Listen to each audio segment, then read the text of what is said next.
question here. Why are you ducking UConn and their loss to Xavier? Why are we an hour plus into the show and you have not talked about your UConn Huskies and the fact that they've now lost 3 out of 5 games, and they lose to a Xavier team that really haven't won a close game? I don't think it's that interesting of a conversation, right? Like, they're missing Liam McNeely. Okay. They don't have the guy that's their best player. Okay. We know that this team was not as good as the last 2 teams to begin with. And they go on the road to a Xavier team that, like, let's be frank. If this Xavier team had any idea how to close out a game, they'd be a top 15 team in America. No If you doubt, want to go through the list doubt. of what they've done, they blew the lead at TCU. Yep. They blew the lead at Cincinnati. Yep. They had the chance to win at UConn Yep. In overtime and didn't win that game.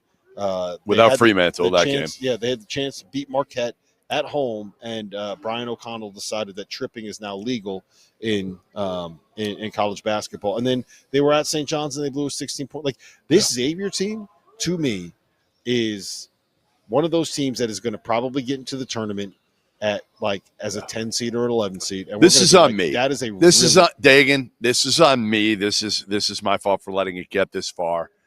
From now on, we will not allow the UConn Huskies losses to be buried on the field of 68 after dark. No longer. No longer. So we're going to talk about, like, a team that's outside the top 25 losing. Like, what they're are we the doing two-time defending champs. Okay.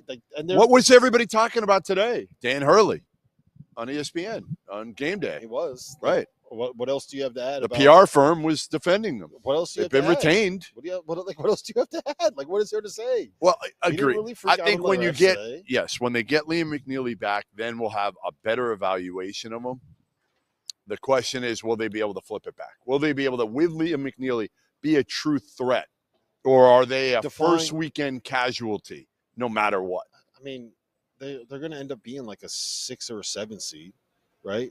And can they go and beat like a Tennessee? I mean, you just mentioned Ole Miss. They're going to be a 6 or 7 seed.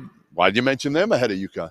Because we were talking about the SEC, and Ole Miss is like a ranked on ranked game. Like the fact that UConn is still in the top 25 right now, I think says a lot about. They probably won't be after today. Yeah, they're not going to be ranked anymore. Right. But, like, it says a lot about what Hurley's been able to do coaching this team and winning a lot of close games that maybe that they shouldn't have been able to win. Like, but okay, so yes, I'll play devil's advocate here for you though a little bit.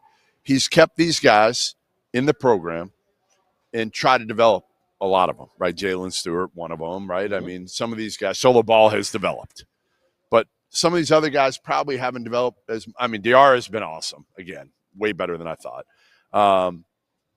Is some of this on him? At this point, is some of this on Dan Hurley? And it's hard to say because, again, they've won 2 titles. They got a new team again. I mean, they misevaled Aiden Mahaney. They had opportunities to get. He was actually this is the best version of Aiden Mahaney I've seen. And they had opportunities to get guys that were better than him. And yep. It's taking him a little bit more time. Like, that's the only one that really is like. I think that, like, you could blame Dan Hurley.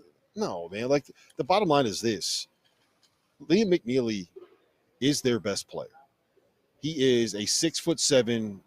He's a point guard. He's an initiator. He's a passer. He's in everything. He's the guy that you can put in all of the actions that Cam Spencer was in last year, right? And he makes their offense so much more dangerous. He is their second best defensive rebounder for a team that really, really struggles to end possessions, right? He takes so much of the pressure. What you saw at the end of the game today. And, like, to be honest, they had an opportunity to win that. The first play, they had 2 plays drawn up in the last minute. The first one, Solo Ball got a great look, and I will take that look 100 times out of 100. And if Solo Ball is going to make 43% of them, that just happened to be one that he didn't make. But after that, Xavier was really able to climb up all over Hassan Diarra. And when you only have one guy that can make things easier for teammates, you're kind of at the mercy of being able to run offense. And what we've seen the last 5-6 games, right? I'd even go back to the Providence game, the first one after McNeely got hurt, is that it's that much more difficult for them to be able to run offense without McNeely because you can just all teams are doing, they're top locking everything, and they're blowing up all of these off-ball actions.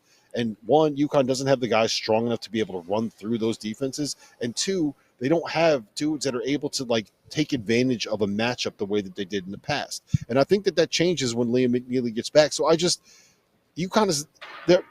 Let me put it like this. There's still a story, though. You're trying to avoid the elephant in the room here.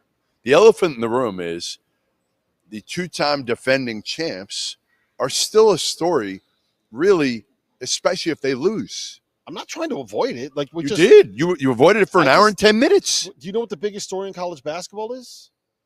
Cooper Flag. We didn't even get to Cooper Flag. We'll get to him. I don't care, dude.